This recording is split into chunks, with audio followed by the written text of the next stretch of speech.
Estamos en el último bloque de Unidiversidad Noticias y vamos a compartir ahora la información internacional. Antes vamos a presentar a nuestro analista Santiago Prón, que ya lo tenemos en el estudio. Santiago, buenas noches, ¿cómo estás? Hola, buenas noches y bueno, gracias por la invitación nuevamente.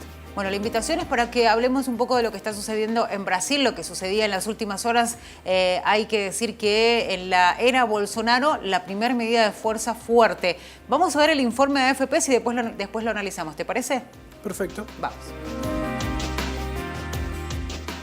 Arthur Cáceres está en pie de guerra contra los recortes en la educación brasileña. El profesor de historia de 33 años trabaja en el Colegio Pedro II, una de las escuelas públicas más tradicionales de Río de Janeiro. El centro de 13.000 alumnos sufrirá el congelamiento de más de un tercio de sus recursos no obligatorios tras el anuncio del gobierno de Jair Bolsonaro de bloquear el 30% de los gastos en las instituciones educativas federales. Una medida que ha enfurecido a profesores y estudiantes brasileños y que motivó el llamado a una jornada de huelga el miércoles. El propio funcionamiento de la institución está amenazado, porque si no tenemos dinero para la limpieza, no podemos funcionar. Si no tenemos luz, no podemos funcionar. Si no tenemos agua, no podemos tener baños y no podemos funcionar. Así que no sabemos si podremos dar clase hasta fin de año. Desde la llegada de Bolsonaro al poder, la educación se convirtió en un terreno de lucha para los sectores más conservadores. Grupos de derecha promueven una cruzada contra lo que denominan marxismo cultural e incitan a los alumnos a grabar en video a sus profesores para luego denunciarlos por adoctrinamiento. El ambiente en las aulas está manchado por esa relación de desconfianza de la sociedad con los profesores. Hay cuentos, aquí mismo, de alumnos que intentan hacer preguntas para después filmar e intentar colocar al profesor en una situación que en teoría sería embarazosa. Bolsonaro ya había provocado otro acalorado debate en abril al anunciar en Twitter que su gobierno consideraba recortar los fondos públicos asignados a los campos de filosofía y sociología en las universidades. La movilización estudiantil, que ya tuvo marchas en Río hace 2 semanas, dio alas a la oposición de izquierda noqueada por la derrota en las urnas en octubre.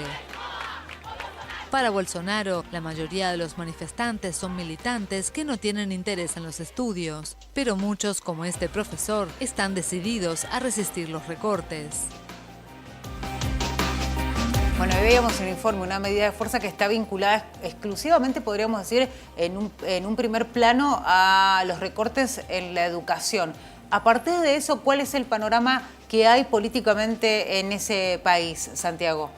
Es así, hoy fue el día de huelga nacional, donde intervino más de 70 universidades e institutos de todo el Brasil, donde se movilizó más de 40 ciudades. La movilización más grande, obviamente, y masiva fueron en São Paulo y Río de Janeiro, pero que vienen de la mano de un anuncio de un recorte del 30% de educación, con lo cual es un porcentaje sumamente alto que va a generar que muchas de los institutos y universidades dejen de funcionar, con lo cual es un avance muy fuerte del gobierno de Bolsonaro a la educación. Bueno, el debate, lo decía incluso el profesor en el informe, está vinculado exclusivamente a qué va a suceder con aquellos institutos que no tengan los recursos. Es decir, si no hay agua, no se pueden dictar las clases y a partir de eso la complicación en algunos sectores, ¿no? En toda la sociedad, pero también hay que decir que el riesgo más fuerte siempre se da en los sectores más vulnerables. Es así, sobre todo en las características de Brasil. Durante el gobierno de Lula, y se avanzó mucho en la federalización de las universidades. Entonces, donde no había universidades, que se llegó, son sectores más que nada vinculados al sector agropecuario y que sin duda se van a ver afectados por la falta de este recorte, ¿no es cierto? Entonces, que va de la mano un recorte que no es una casualidad ni solamente es económico, sino que Bolsonaro tiene la idea de que en ese sector, en el sector universitario, es donde está su mayor competencia, ¿no es cierto? El informe también lo decía, ¿no es cierto? Ese marxismo que él habla, de esa competencia que él siente y de ese contrincante que él quiere avanzar hacia eso, ¿no? Entonces vemos que primero propone el tema del recorte, luego propone